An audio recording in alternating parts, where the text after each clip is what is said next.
Bom dia, queridos amigos, corações dedicados aos estudos, às reflexões.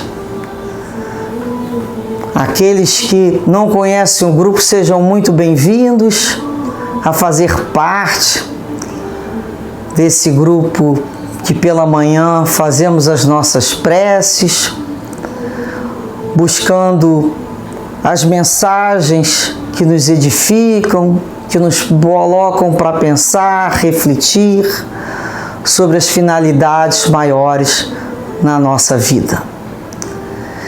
E como sempre, primeiramente agradecemos a Deus pelas bênçãos recebidas, pelas que iremos receber, por tudo damos graças ao Pai, porque tudo sempre concorre para o nosso bem. Agradecidos ao coração de Jesus por nos possibilitar as energias necessárias ao nosso desenvolvimento, das nossas potências divinas. Agradecidos à doutrina espírita, sempre que nesta reencarnação nos possibilitou o entendimento de tantas situações que antes nos eram veladas. Aos mentores e amigos espirituais que mais próximo velam de nós, nos trazendo os bons conselhos, as boas influências, nos dando força, ânimo para prosseguir sem vacilar. Abençoe, Senhor, que essas bênçãos, essas vibrações que aqui buscamos amealhar para a nossa vida de espírito imortal, possa ser também compartilhado com tantos outros, encarnados e desencarnados, que buscam o entendimento, que buscam compreender, que buscam se compreender em suas dificuldades, arriscar nas suas possibilidades, construindo um futuro melhor. Que essas vibrações possam chegar a todos. Dessa maneira, ao Espírito Emmanuel, a nossa gratidão pela mensagem trazida no seu livro Vinha de Luz. É a mensagem de número 81, aqui no livro, que tem como título Estejamos Certos. Ele inicia com a Epístola de Paulo aos Hebreus, capítulo 10, versículo 16, onde o apóstolo diz: Porei minhas leis em seus corações e as escreverei em seus entendimentos. As instituições humanas vivem cheias de códigos e escrituras. Os templos permanecem repletos de pregações, os núcleos de natureza religiosa alinham inúmeros compêndios doutrinários. O Evangelho, entretanto, não oculta os propósitos do Senhor. Toda movimentação de páginas rasgáveis, portadoras de vocabulário restrita, representa a fase de preparo espiritual, porque o objetivo de Jesus é inscrever os seus ensinamentos em nossos corações e inteligências. Poderemos aderir de modo intelectual aos mais variados programas religiosos, navegarmos a pleno mar da filosofia e da cultura meramente verbalista, com certo proveito à nossa posição individual diante do próximo. Mas, diante do Senhor, o problema fundamental de nosso espírito é a transformação para o bem, com a elevação de todos os nossos sentimentos e pensamentos. O Mestre escreverá nas páginas vivas de nossa alma os estatutos divinos. Tenhamos disso certeza e não estejamos menos convencidos do que, às vezes, por acréscimo de misericórdia, nos conferirá os preciosos recursos para que lavemos nosso livro íntimo com a água das lágrimas, eliminando os resíduos desse trabalho com o fogo purificador do sofrimento. Estejamos certos que Jesus não veio a nós se não tivesse percebido condições de que, com um trabalho perseverante, entendêssemos cada vez mais os seus elevados propósitos. Se Ele não visse em nós a luz mínima necessária para ser expandida, o óleo dentro da nossa lamparina. Por isso Ele veio. Ele veio para nos ensinar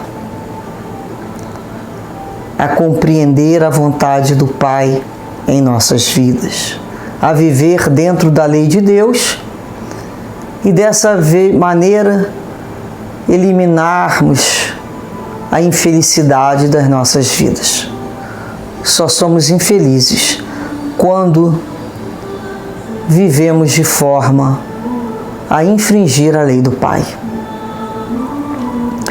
Então ele nos conta aqui sobre as bibliotecas, sobre os termos, os templos, estão cheios de compêndios doutrinários, livros antigos, novos. Nada disso, muitos deles falam ali dos propósitos do Senhor. Mas eles são livros, são páginas rasgáveis, páginas materiais que podemos rasgar. Tem um vocabulário restrito porque ainda não sabemos utilizar as palavras com a significação verdadeira dos sentimentos, muitas vezes. O vocabulário humano é restrito, é limitado. Uma das palavras significam várias coisas e vão dar caminhos para inúmeras interpretações. Então, o que ele coloca aqui? Esse momento em que buscamos nas páginas, no Evangelho, ler, reler, aprender, faz parte da fase do nosso preparo espiritual. Jesus falou, outros escreveram, depois escreveram sobre aquilo que foi escrito, sobre os evangelhos, sobre as cartas, são inúmeros os compêndios, são inúmeras palavras ali colocadas, mas porque ele fala aqui que é só uma fase do nosso preparo espiritual? Porque o objetivo mesmo de Jesus, o ponto que ele quer atingir é colocar esses ensinamentos dele inscrito nos nossos corações e nos nossos raciocínios. Por que a gente lê, relê, e cada vez que a gente lê e relê não é igual o que foi lido e relido? Nós já somos outros, nós estamos mudando, o mundo é movimento, estamos amadurecendo. E já pescamos aquela palavra, já pescamos aquela ideia de uma maneira melhor, mais elevada. A primeira leitura, muitas vezes, o que a gente chama, é uma leitura de tradução da própria letra. Vamos buscar muitas vezes ali o sinônimo, o significado daquela palavra em termos conotativos e em termos denotativos, ou seja, o sentido literal, o sentido figurado de uma palavra. Então vamos ler, vamos reler, vamos entender o que está escrito. Depois a gente vai fazer uma segunda leitura, buscando ali os códigos, as coisas que estão de uma forma que a gente pode fazer subliminar, estão ali, envolvidas ali. Como é que a gente pode ali tirar uma ideia? Certamente, se fosse outra pessoa lendo essa página e comentando, iria por uma outra situação, porque teria uma outra visão, porque possui uma outra experiência. Então, as interpretações, num outro momento, são feitas de acordo com aquilo que conhecemos, com aquilo que vivenciamos, com aquilo que sentimos. E essas interpretações vão aumentando cada vez mais, a terceira leitura, a quarta, a quinta, até nós termos o insight, que é o amadurecimento do espírito, é a compreensão, é a iluminação do texto. Então, nós podemos sim aderir de modo intelectual, usando só o raciocínio, aos variados programas. Aí podemos navegar ali falando de filosofia e de cultura meramente verbalista. A gente vai entrar, né, em contato com inúmeras ideias. Repara que a gente vai entrando em contato. O pensamento religioso, da mesma maneira, ele progride, ele se eleva. Então, o primeiro pensamento religioso, a ideia nata de Deus, a questão do culto aos deuses, a tudo aquilo que não se compreendia, raio, trovão, marés altas, nós fomos já progredindo o pensamento religioso. E quando chega Jesus, vem nos libertar de antigos entendimentos. Nossa, se antes era guerra, Jesus nos fala paz, perdão.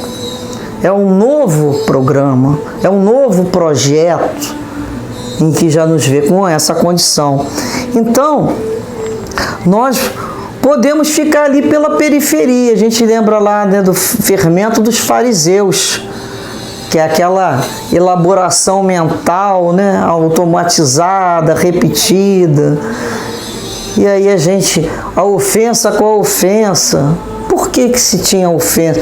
Instinto de sobrevivência, os reflexos automatizados.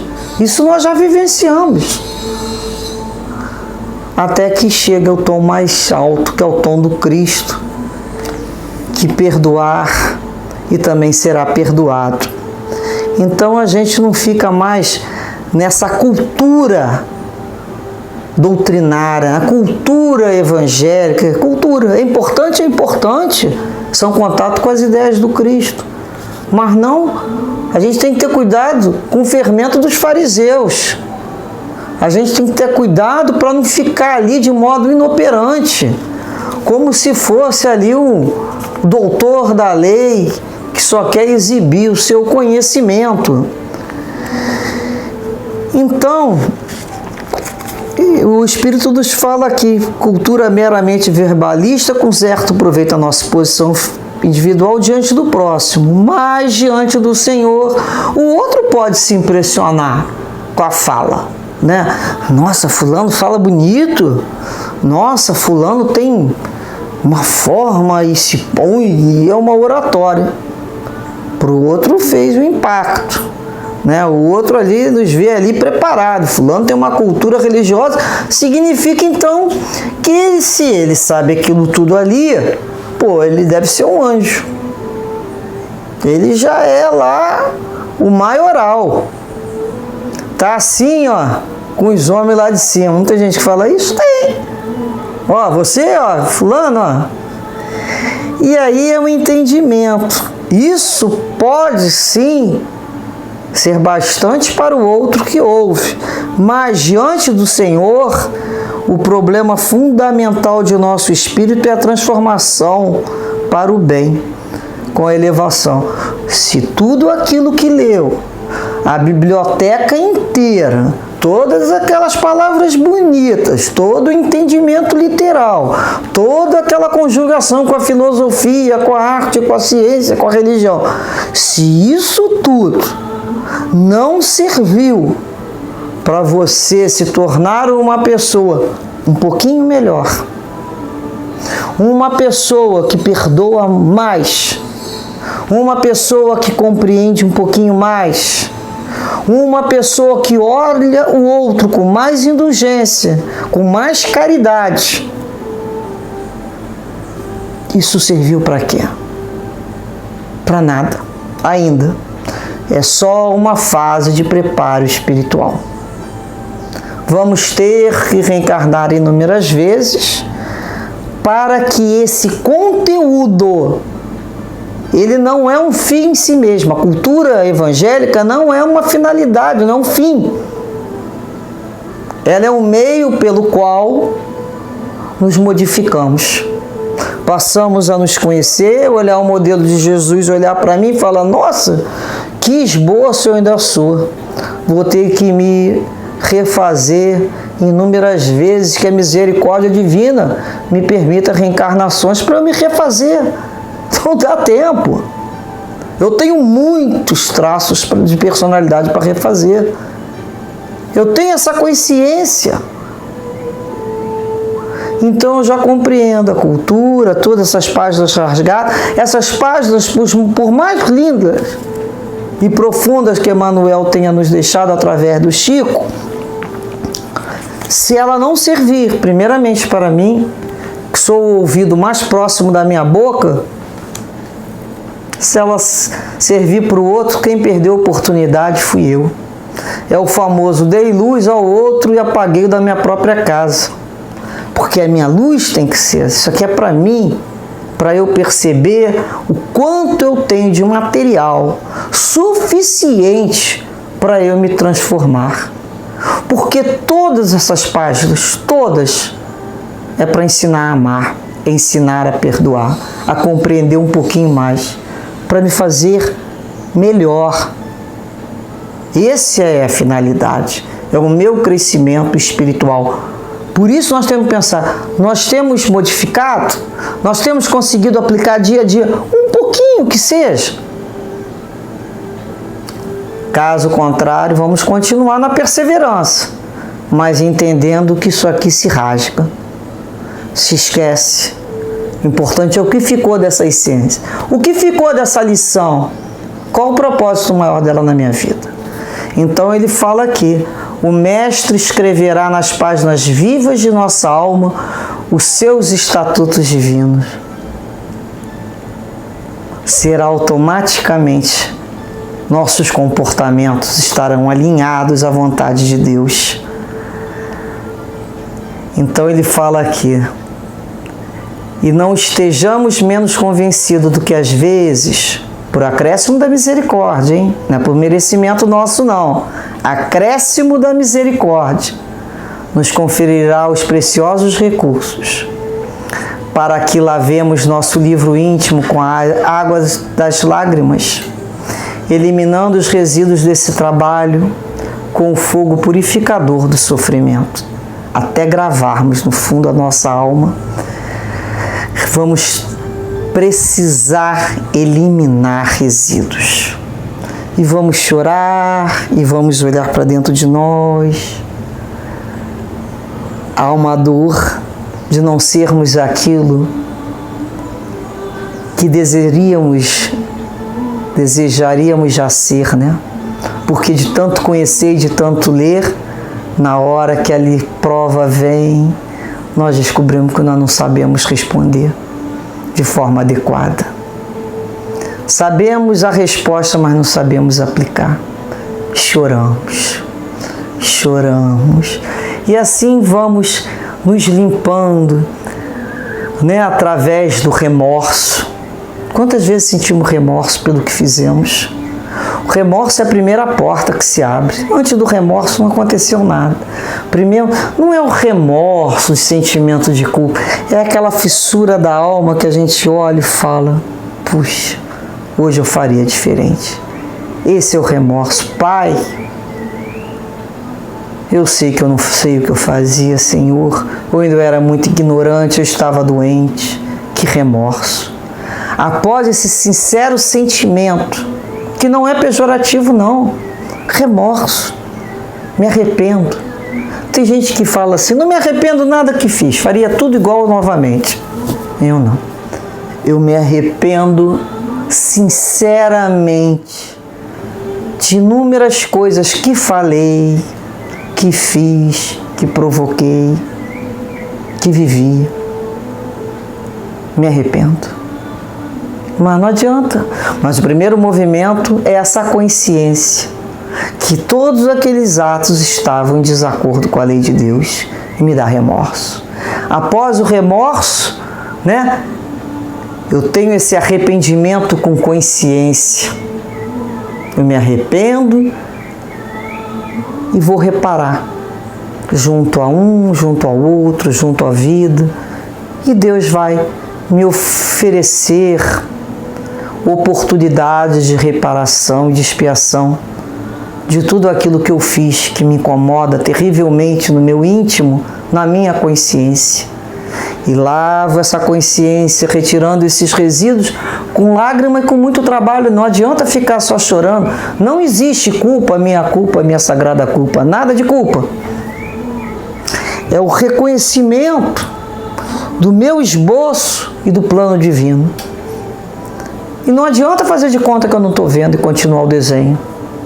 É com a gente mesmo.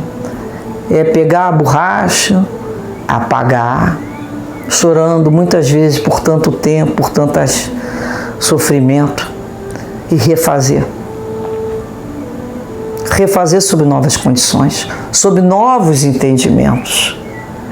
Então, ele fala aqui, o resíduo esse trabalho com fogo purificador do sofrimento. O sofrimento que nos queima, nos purifica. Todos aqueles fluidos deletérios, queima, Senhor, aquelas imagens ruins que trouxemos de um passado, não muito distante. Por isso,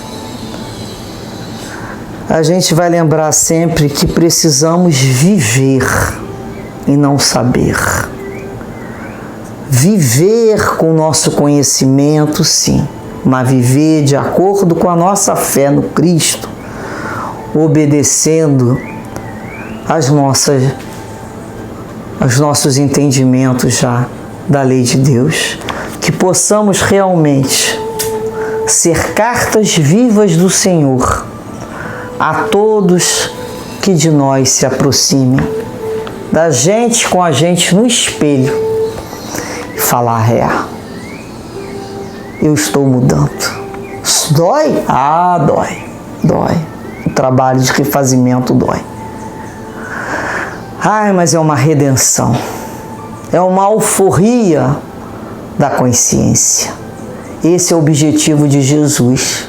Ele veio para os doentes, ele veio para os sofredores, por aqueles que querem se libertar de antigas algemas. Ele veio para a gente. E ele é o nosso Redentor. O meigo Rabi da Galileia que nos convidou a todos a seguir com ele em direção a Deus. Muita paz, muita fortaleza espiritual dentro de cada um. Que possamos inscrever a ferro e a fogo, muitas vezes a sangue, com as nossas lágrimas, um novo padrão de vida. Que Deus assim nos abençoe sempre, com muita força. Graças a Deus.